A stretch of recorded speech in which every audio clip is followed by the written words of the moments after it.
देखते हैं प्रतिलोम त्रिकोणमिति फलन। इसमें देखिए प्रतिलोम त्रिकोणमिति फलन का मतलब होता है कि पहली बात तो त्रिकोणमिति फलन, उसके पहले फलन। फलन क्या होता है हम पीछे पढ़ चुके हैं। त्रिकोणमिति क्या होते हैं, त्रिकोणमिति फलन क्या होते हैं।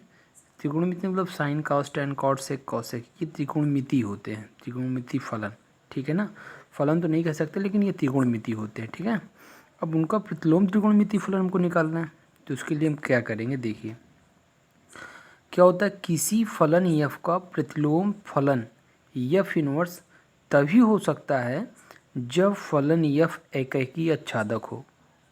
ठीक है ना, अगर फलन एकैकी आच्छादक है तो हम उसका प्रतिलोम त्रिकोणमिति फलन निकाल सकते हैं।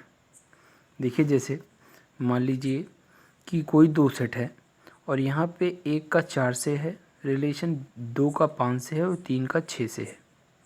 तो यहाँ पे ये क्या है, ये है ए से बी में एक संबंध है और ये संबंध कैसा है, एक फलन है। क्यों, क्योंकि ए इसमें प्रत्येक एलिमेंट का बी सेट में कोई ना कोई इमेज है। ठीक है ना, अब देखिए और इसमें ए में कोई एलिमेंट खाली नहीं है। ठीक है, और किसी दो एलिमेंट की सेम इमेज नहीं है, इसलिए ये फलन है।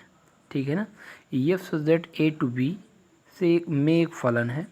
ठीक है ना, अब यहाँ पे हम देखते हैं कि अगर f such that A to B एक फलन है तो इसका इन्वर्स फंक्शन क्या बनेगा।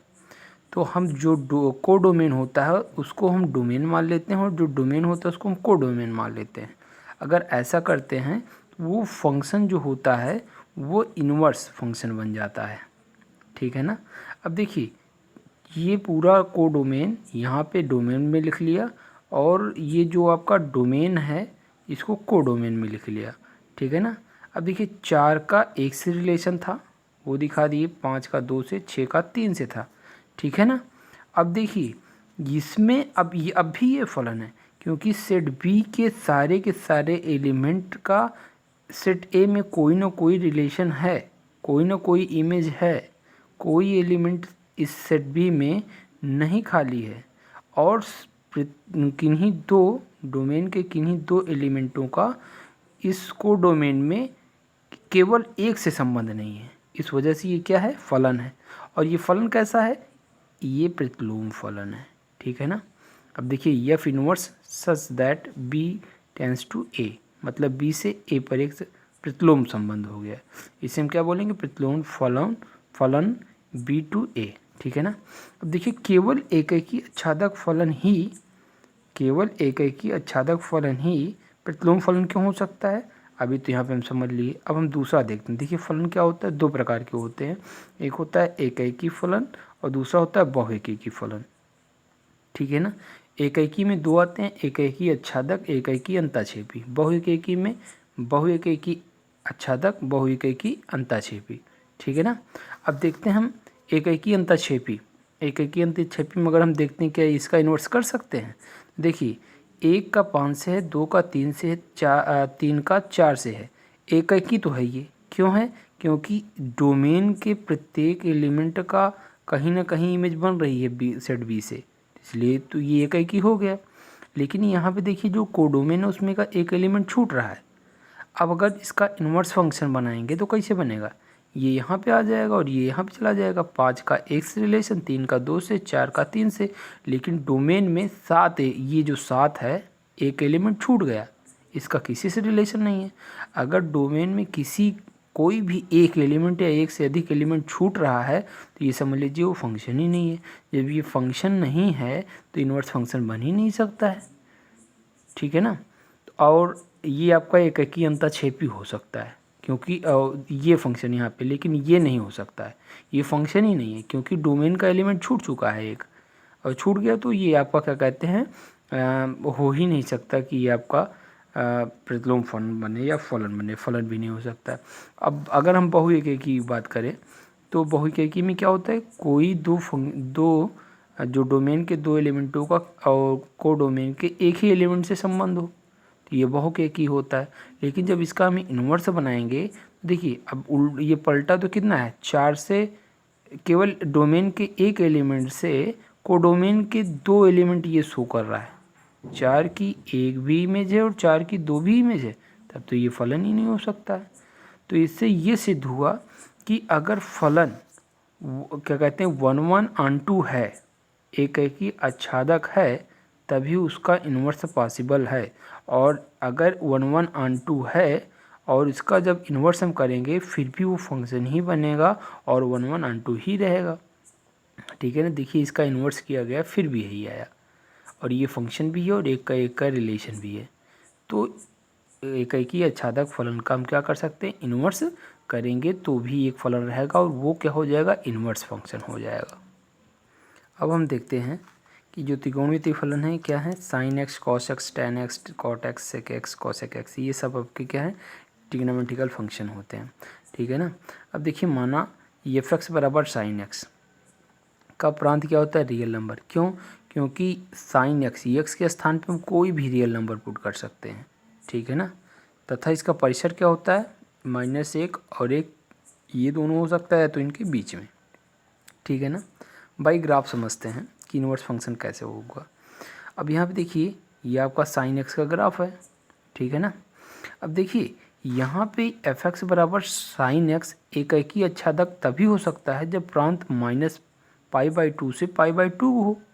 कैसे, देखिए यहाँ पे ये वाला पॉइंट, मतलब ये वाला जो पॉइंट है ये -π/2 है। अब यहाँ से ये आपका पॉइंट क्या है, ये यहाँ ये आपका π/2 है। अब थोड़ा देखिए ये एक ही आच्छादक कैसे हुआ। यक्स का आप कोई भी मान लीजिए, चाहे पॉजिटिव की तरफ जाइए π/2 तक, यहाँ पे मान लीजिए यहाँ पे हम गए तो ये ऊपर ये 1 मान आएगा। ठीक है ना। अगर यहाँ पे जो भी हो, मान लीजिए π/4 है, π/4 की जो वैल्यू आएगी वो अब π/2 और इसके बीच में केवल एक ही वैल्यू दे रहा है। भाई ये देखिए यहाँ से जब एक खींचेंगे लाइन ऊपर की ओर तो यही तो आएगा पॉइंट। थोड़ा सा और आगे जाएंगे, यहाँ से खींचेंगे तो ये वाला पॉइंट आएगा। ये वाई क्या है, ये वाई वैल्यू देता है, ये जो वाई एक्सिस है ये कुछ वैल्यू आती है इसकी। यहाँ पे ये मैक्सिमम कितना है, यहाँ पे ये जो है 0 से यहाँ पे 1 है। ठीक है ना। अब देखिए यहाँ पे अगर ये इस पॉइंट को हम लें तो यहाँ पे देखेंगे तो ये 1 से थोड़ा कम आएगा, थोड़ा और आगे जाएंगे तो ये 1 से उससे थोड़ा ज़्यादा आएगा, और जब π/2 पे जाएंगे तो ये हमारा क्या आ जाएगा, पूरा का पूरा 1 आ जाएगा। अब उसके बाद थोड़ा और आगे जाएंगे तो कम होता जाएगा। लेकिन आप सोचिए, मान लीजिए यहाँ पे π/2 से थोड़ा से आगे जाएं, यहाँ पे ये वाला पॉइंट या ये वाला पॉइंट ले लें तो देखिए यहाँ पे अगर एक सीधी रेखा खींचे तो यहाँ पे ये वैल्यू, अब देखिए ये यहाँ से एकदम सीधा हम जब खींच रहे हैं तो ये रेखा इसको तो काट रही है लेकिन यहाँ पे भी कट रहा है, तो मतलब ये वाला और ये वाला दोनों मान सेम होगा। मतलब यहाँ पे ये जो था और ये जो था, यहाँ पे जो भी π/4 मान लीजिए है और यहाँ पे मान लीजिए कुछ और है, तो दोनों का मान सेम आ रहा है। और जो एक ही चीज़ के दो मान आते हैं, जैसे मान लीजिए कि यहाँ π/4 का भी मान क्या कहते हैं आपका कुछ आया था, मान लीजिए x आया था, और यहाँ पे मान लीजिए कि π/2 से थोड़ा से ज़्यादा गए तो फिर भी वहाँ पे x वैल्यू आ रहा है। तो π/4 का भी x है और दूसरे का भी x है, ये तो क्या कहते हैं 1 1 फंक्शन हुआ ही नहीं और दो वैल्यू दे रहा है। जब इसका इन्वर्स करेंगे तब तो ये क्या कहते हैं फंक्शन ही नहीं रह जाएगा। तो इस वजह से यहाँ पे जो आपका ऑरिजिन होता है, ऑरिजिन के आसपास देखते हैं कौन सी वैल्यू लाइक कर रही है। अच्छा ये देखते हैं फिर जो है यहाँ पे ऑरिजिन के पास ही कोई ऐसी रेखा, यहाँ पे देखिए ये जो ग्राफ बना था यहाँ से लेकर यहाँ तक π/2 से -π/2 के बीच में हम जो भी मान लेंगे, x एक्सिस पे कोई भी वैल्यू लें तो यहाँ से यहाँ तक पे केवल एक ही मान संभव है। यहाँ पे ले जो भी मान लें, अब यहाँ पे भी लेंगे तो चाहे जो मान लें, यहाँ पे निगेटिव में y आएगा तो यहाँ पे यहाँ से लेकर यहाँ तक चाहे जो मान लें अलग अलग मान आएंगे। लेकिन जैसे ही π/2 से इधर गए या -π/2 से इधर गए या π/2 से इधर गए तो जो मान आएगा इस वाले एरिए में जो मान आया रहेगा वही कहीं ना कहीं मिलेगा। ठीक है ना। तो इस वजह से ये 1 1 रह ही नहीं जाएगा और एक ही चीज़ की मतलब एक ही वैल्यू आएगी दो मानों के लिए। दो मान रखेंगे, यहाँ पे कोई भी मान रखेंगे, अगला भी कोई मान रखेंगे तो दो दो वैल्यू आएगा, ठीक है ना। तो इस वजह से हम वो नहीं ले सकते हैं। तो ये क्या हो गया, एकाकी अच्छादक तभी हो सकता है जब प्रांत -π/2 से π/2 के बीच में हो। अच्छा, ये जो इसका प्रांत है ये मुख्य प्रांत है, ठीक है ना। अब देखिए अगला भी प्रांत हो सकता है, यहाँ से -π/2 से π/2 के बीच में हो सकता है। अब यहाँ से देखिए एक दूसरा भी क्षेत्र हो सकता है, यहाँ तक, यहाँ से लेकर यहाँ तक भी क्या हो सकता है, ये दूसरा एरिया हो सकता है, लेकिन ये मुख्य मान नहीं होगा। मुख्य मान क्या होता है, जो ऑरिजिन के पास वाला एरिया हो, और जिसमें जहाँ से ऐसा एरिया हम चुनें जहाँ से अगर एक्स की हम वैल्यू रखते जाएँ तो केवल एक ही मान मिले, दूसरा ना मिले, ठीक है ना। तो अब यहाँ से यहाँ तक का जो π/2 से 3π/2 का भी एक क्षेत्र बनेगा जिसमें फंक्शन क्या रहेगा, 1 1 on 2, मतलब एकाकी अच्छादक रहेगा। अब देखिए 3π/2 से ये कहाँ तक, यहाँ तक का भी जो एरिया होगा वो भी 1 1 रहेगा और on 2 रहेगा। लेकिन हमको लेना क्या है, केवल मुख्य क्षेत्र लेना है, मुख्य मान वाला क्षेत्र लेना है जो ऑरिजिन के पास हो, ठीक है ना। अब देखिए यहाँ पे y = f इनवर्स x, अगर हम इसको इस फंक्शन, ये जो फंक्शन दिया गया था इस फंक्शन का अगर हम इन्वर्स निकालेंगे तो साइन इन्वर्स x हो जाएगा। अब इसके लिए देखिए प्रांत क्या हो जाएगा, ये जो f(x) = sin x का प्रांत था वो परिसर में चला जाएगा और जो परिसर था वो प्रांत में हो जाएगा, ठीक है ना। प्रांत हमारा ये था और परिसर हमारा ये था। अब इन्वर्स फंक्शन के लिए ये आपका जो परिसर था ये प्रांत हो गया और ये जो प्रांत था वो परिसर हो गया। ऐसे सब में होगा, जितने भी इन्वर्स ट्रिग्नोमेट्रिकल फंक्शन है सभी में। अब देखिए हम कास का देखते हैं, y = cos x है, इसका प्रांत 0 to π होता है क्लोज इंटरवल में, और परिसर क्या होता है, क्लोज इंटरवल में -1 to 1 होता है।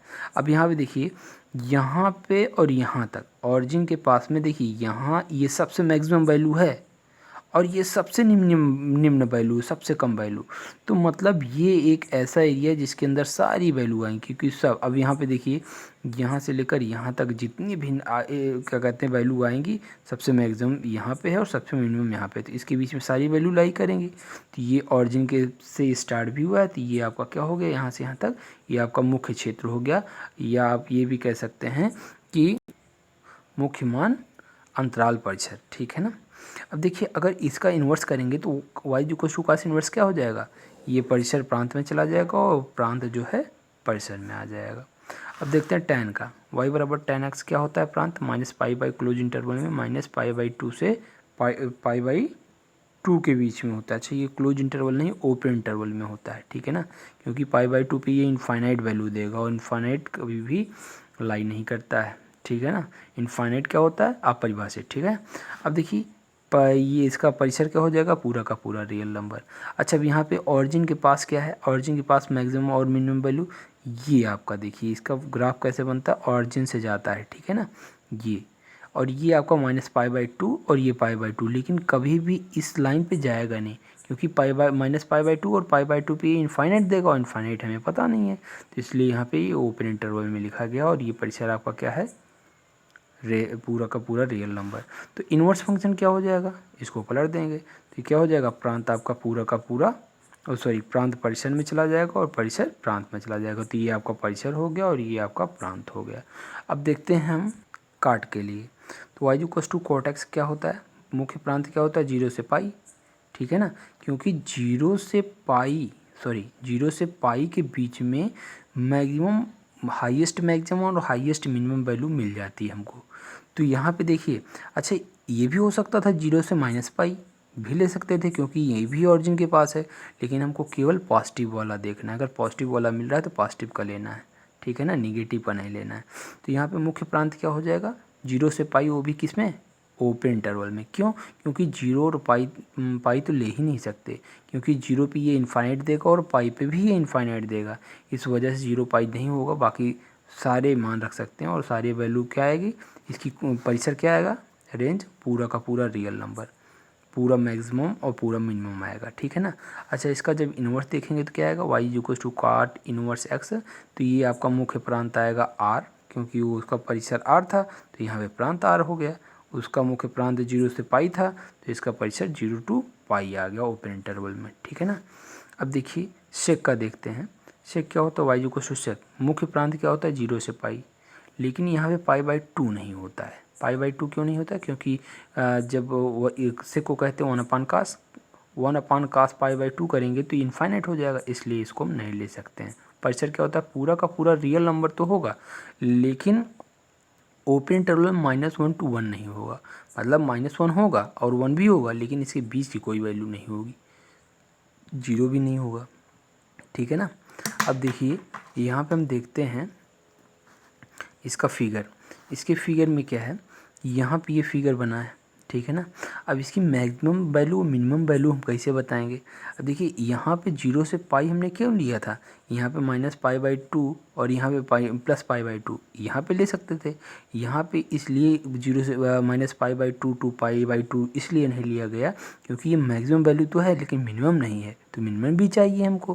तो इसलिए हमने क्या किया कि 0 से पाई, अब देखिए ये 0 था तो यहाँ से ये इतनी वैल्यू, यहाँ से ये पूरा आएगा और उसके बाद पाई कहाँ है, पाई आपका ये है। ठीक है ना। तो यहाँ से अगर लाइन खींच दें हम तो ये यहाँ से लेकर यहाँ तक और उसके बाद यहाँ से लेकर यहाँ तक मिनिमम वैल्यू भी आ जाएगी, इसलिए 0 से पाई पूरा लिया गया। ये आधा आपका आएगा और ये यहाँ पाई के इधर का आधा आएगा, तो ये आपका क्या हो जाएगा, रेंज। अब यहाँ से यहाँ तक ये आपका क्या हो जाएगा, रेंज हो जाएगा, लेकिन π/2 छोड़कर। अब इन्वर्स देखेंगे तो इसका क्या आएगा, y = सेक इन्वर्स, तो मुख्य प्रांत क्या हो जाएगा, वही वो इंटरचेंज कर देंगे। तो r -1 और 1 ये दोनों तो होंगे लेकिन इसके बीच की वैल्यू नहीं होगी। और परिसर क्या हो जाएगा, 0 से पाई होगा लेकिन π/2 नहीं रख सकते या π/2 नहीं आएगा। इसके बाद देखते हैं y = कोसेक का। कोसेक एक्स का मुख्य प्रांत क्या होता है, -π/2 से π/2, लेकिन 0 नहीं रखा जा सकता। क्यों? क्योंकि कोसेक को बोलते हैं 1/sin साइन, तो ये साइन 0 का 0 होता है इसलिए इनफाइनाइट हो जाएगा। परिसर क्या आएगा, पूरा का पूरा रियल नंबर तो आएगा लेकिन -1 और 1 भी आएगा लेकिन इसके बीच की कोई वैल्यू नहीं आएगी। ठीक है ना। अब देखिए इसका ग्राफ भी वैसे था, यहाँ पे ऑरिजिन से इधर पूरा क्या था, मैक्सिमम वैल्यू। ठीक है ना। और 0 से, अब देखिए इसका मुख्य प्रांत क्या है, पूरा का पूरा रियल नंबर है बट -1 और 1 भी हो सकता है लेकिन 0 नहीं हो सकता है। ठीक है ना। और परिसर क्या आएगा, -π/2 से π/2। अब थोड़ा ध्यान से देखिए, यहाँ से हम 0 से 2 पाई नहीं ले सकते थे क्योंकि यहाँ से 0 से पाई ले सकते थे लेकिन ये क्या हुआ, ये आपका मैक्सिमम था, मिनिमम नहीं था। और यहाँ पे और आगे 2 पाई तक जाते या 3π/2 तक जाते तो मिनिमम आता, लेकिन यहाँ पे ये पास में ही था। ठीक है ना। तो इसलिए हमने क्या किया, यहाँ से इसको ले लिया -π/2 से π/2 के बीच में। तो यहाँ पे आपका एक क्षेत्र बना -π/2 से π/2 के बीच में, जिसमें आपको मैक्सिमम वैल्यू भी मिलेगी और मिनिमम वैल्यू भी मिलेगी। ठीक है ना। जिसका आपका परिसर क्या होगा, ये।